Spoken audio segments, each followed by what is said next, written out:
So good morning class, and how are you today? No, I hope okay lang mo sa inyo ang tagsa-tagsa ka panimalay, no.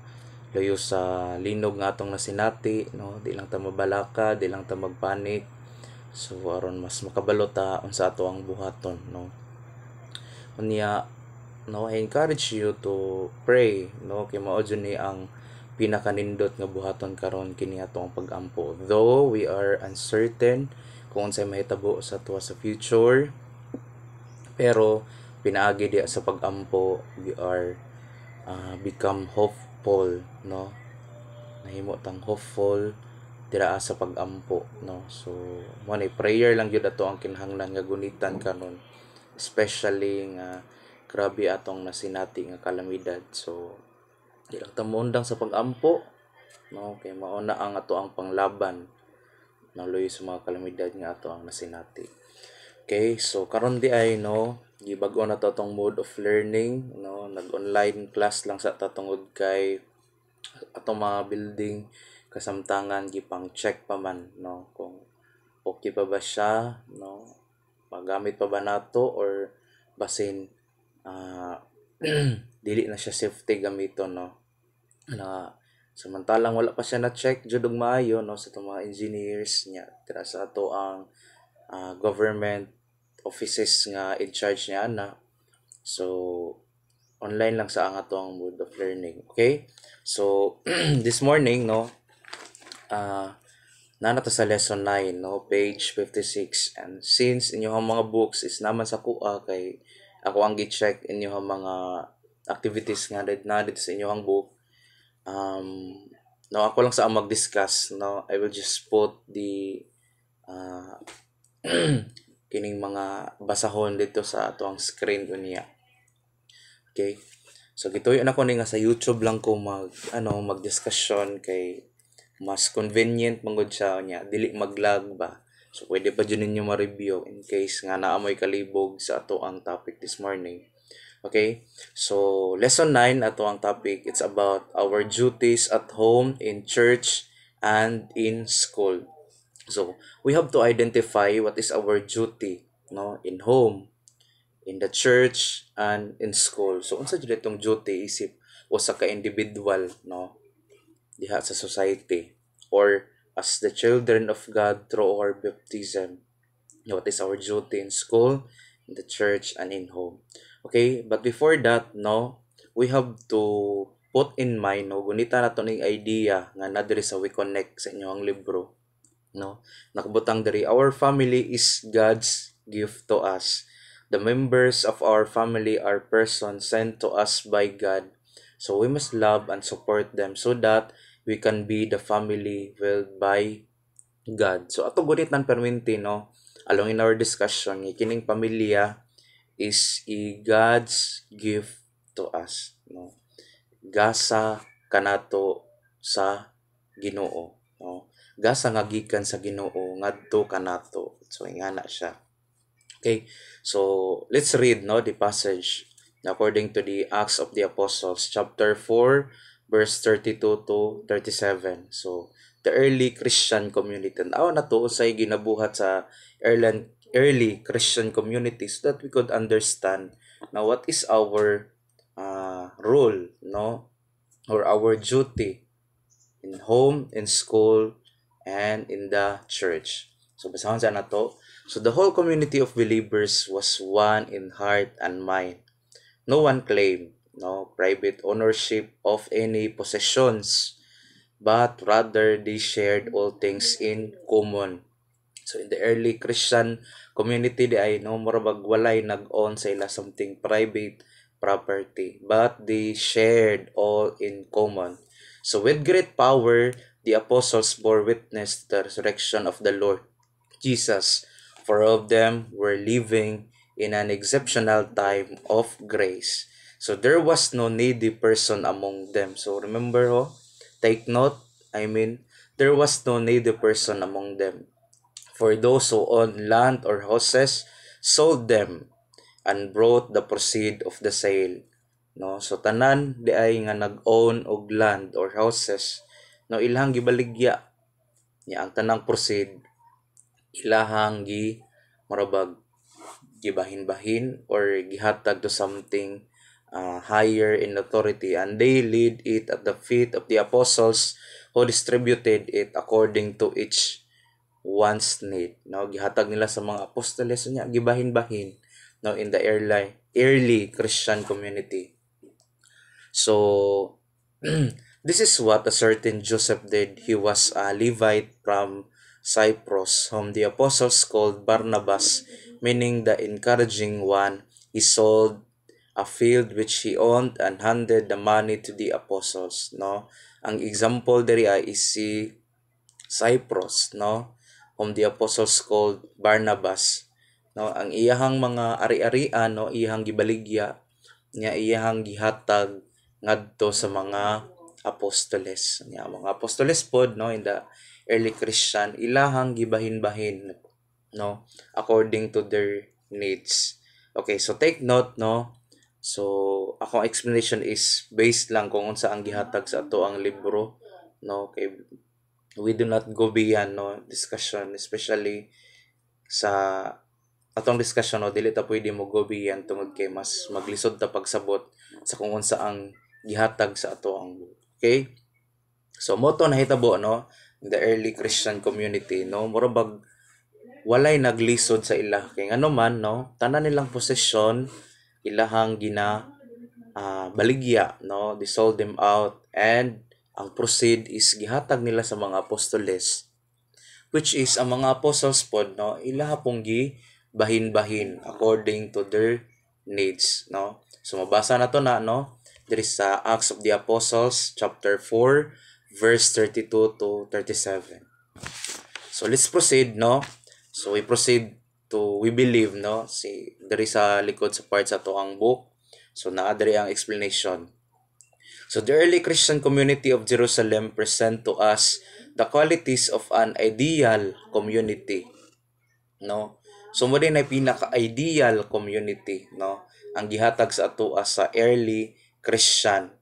Kay ngano man, no, kung makita na to dira ana ang equality, no, unlike sa ato ang nasinati karon, no, grabe ang corruption, no, grabe ang kalisod, kapobrehon, ngano man na, because of inequality nga atong na sinati, no, tungod kay kasagaran mo sa mga tao is murabag selfish, or kung naa na gani sila power and possession, ako ana ni tanan, no, tungod kay murag ako lang jud ang nanginahanglan, no, murabag mas ginasiguro na to ato ang kaugalingon rather than nga tan-aw na to ang kaayuhan sa uban, di ba? That's our human tendency. Ya, mo na ang trending pod sa ato ang community karon. So if we love our family, no, sa kitong family is God's gift to us. So if we love our family, we should try to live these qualities, no. Our most frequented family outside the home is our school. So kung moingon ni tag pamilya, no, dili lang di ay kanang pamilya nga murabag family by blood, but of course our school, no, the church is also our family, no. Another very important community for us is our church or parish community. So here we should really be of one heart and mind with our brothers and sisters in the faith. So nganong nahimo na tong pamilya ning simbahan o kining eskwelahan, no, we become our family by faith, pinaagi sa ato ang pagtuo, no. So yes, dili na to na biologically family, no, kanang mga tao nga nasa simbahan, tao nga nasa eskwelahan, pero nahimo na to silang pamilya tungod sa ato ang pagtuo. Okay, so being of one heart and mind means loving the members of our family, no, our school community and our parish community. So it also means mutual concern and assistance, especially in times of need. It also means supporting others so that they can be holy, happy, and successful. So these are what solidarity means. This word means building a solid community through mutual love, concern, assistance, and support. So many times we need to sacrifice ourselves, no? The early Christian even sold their property to help the community, no? So the very idea is, no, we have to sacrifice ourselves, no, for our family, no? Family nga dili lang dira, no, biologically, but of course including the church and our school. So according to the Catholic Church teaching, or sa gikan sa ato ang Catechism of the Catholic Church, 953 ingon diri, in the solidarity with all men living or dead, which is founded on the communion of saints, no, the least of our acts done is charity, redounds to the prophet of all, no. So ang solidarity daw with all men, no, living or dead, which is founded on the community of saints, no. So murabag kinahanglan nato ang solidarity, especially diha sa ato ang komunidad, no, diha sa atong pamilya, diha sa ato ang eskwelahan, o diha sa ato ang simbahan. So let's go back to the very first question, no. Our topic for today is about our duty, no, to family, church, and school. Pero unsa man jud atong duty di ay, no? According to the atong nabasa ganina nga gospel passage, no, or passage from the Bible, no, na in the early Christian community, no, ilang ginasold ilang property aron murabag mahatag sa uban mo, mahimong equal. Pero unsa jud atong duty, no? I repeat again, what is our duty, no, in our family, in the church, and school, no? So ang giingon sa ato ang CCC, Catechism of the Catholic Church, we have to in solidarity with others, no. Sa unsa man nga pamaagi pod, no, in what way we can be something in communion to others, no, saon na to. So for the church, no, give us two ways, no, on how nga murabag makatabang ta sa uban, no, how to help others. So first is the corporal works of mercy, no, and the second one is the spiritual works of mercy. So unsa man na sir, no, wala may kasabot unsa nang ginamin nga corporal works of mercy. So when we say corporal, from the Latin word corpus, it means body, no. So motabang ta sa atong isig ka tao, no, through the physical aspect, no, pinaagi sa material way, no. For example, muhatag tag tubig, no, muhatag tag pagkaon. So muna ang mga example sa corporal works of mercy.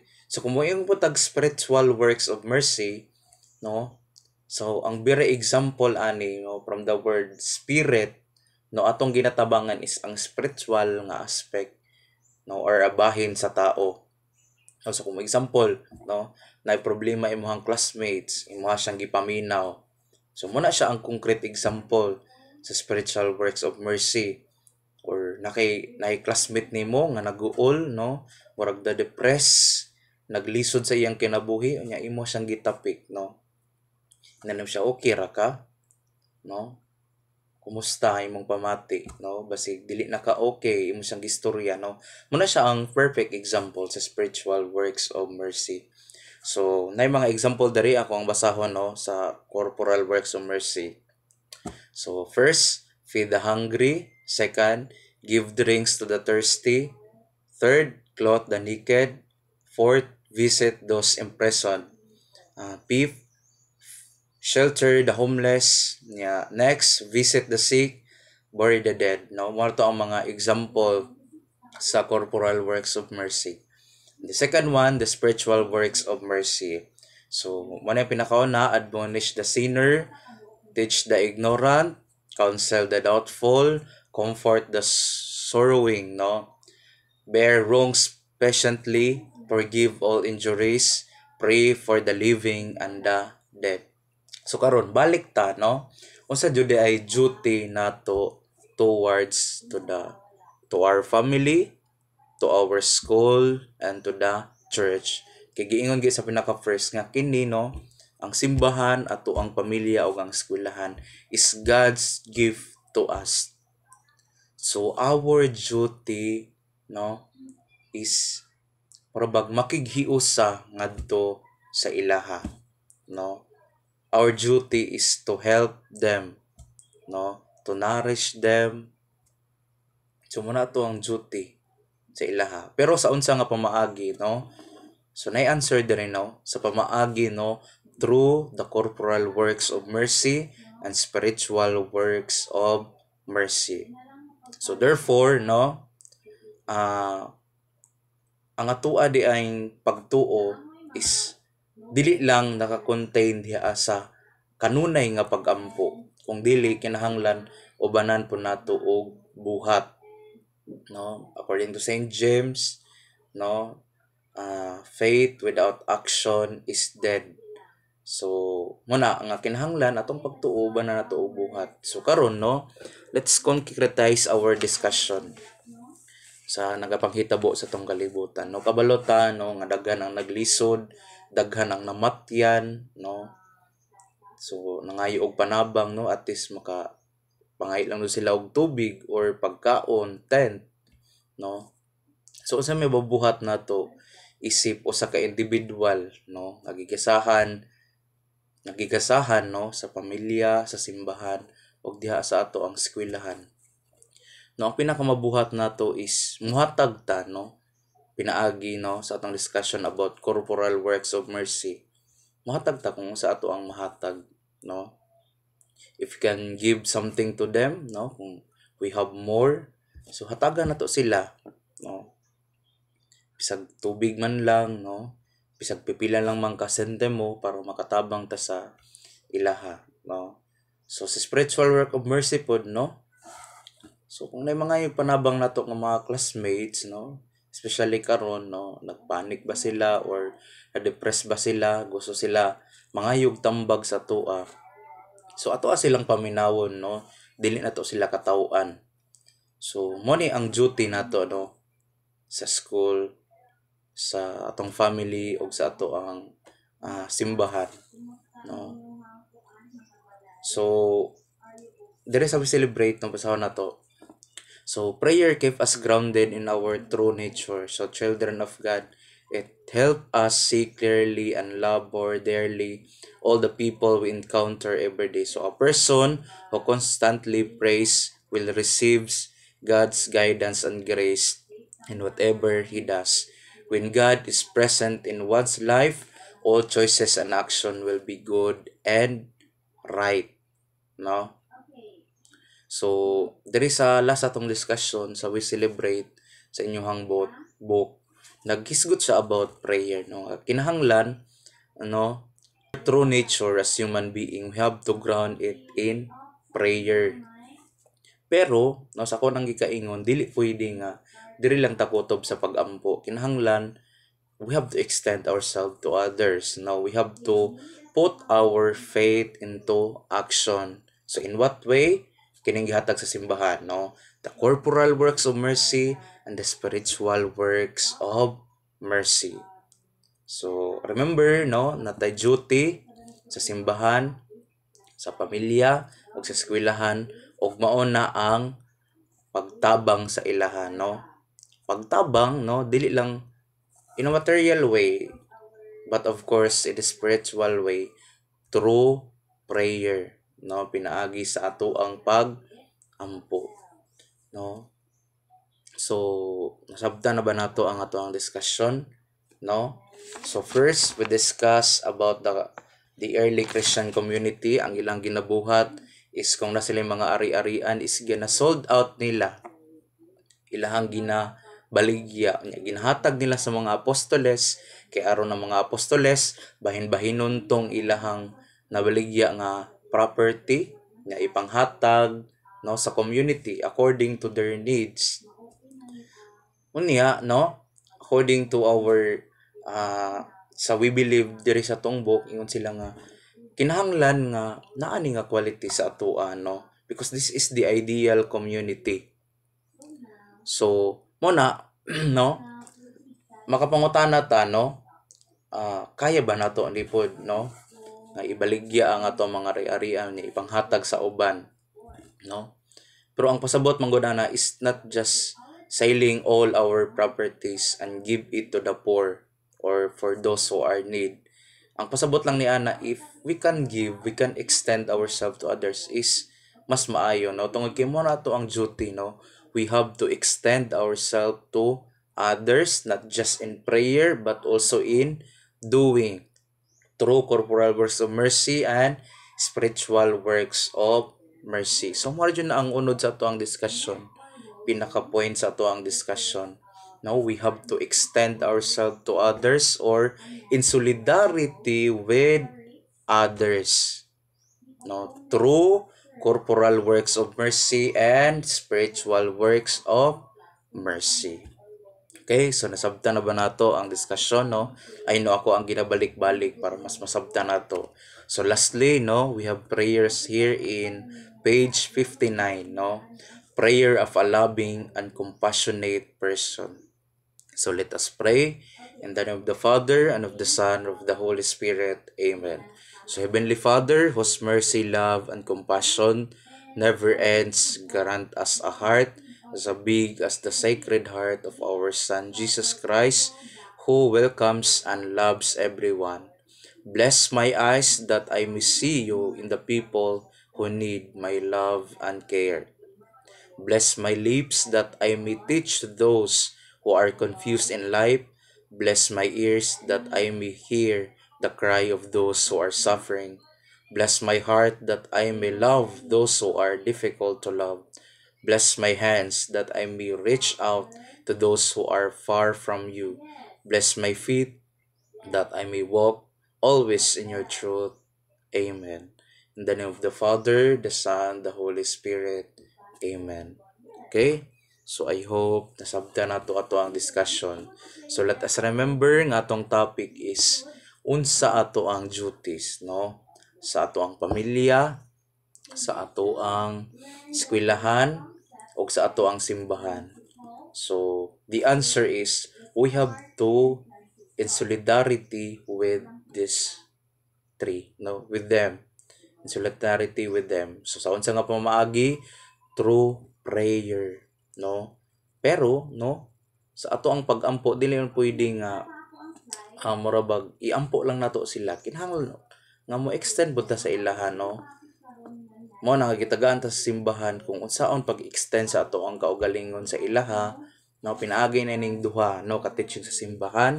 First is the corporal works of mercy, which is from the word corpus, pasabot, motabang ta physically. And the second one is about the spiritual works of mercy, no, motabang ta sa atoang isig katao, no, or sa atoang pamilya mismo spiritually, no, nya. So unsa nga pamaagi, pinag-agi sa pagpaminaw sa ilaha, no, or pagstorya sa ilaha. So sa ingana nga pamaagi. Okay, so I hope nasabtan nato ato ang discussion this morning. That's all. Thank you for listening, no. I hope nakasabot ta. So thank you so much for your time. So God bless us all and keep safe everyone. So ampo lang sa kanunay ug ang Ginoo magagiya kanato. Salamat.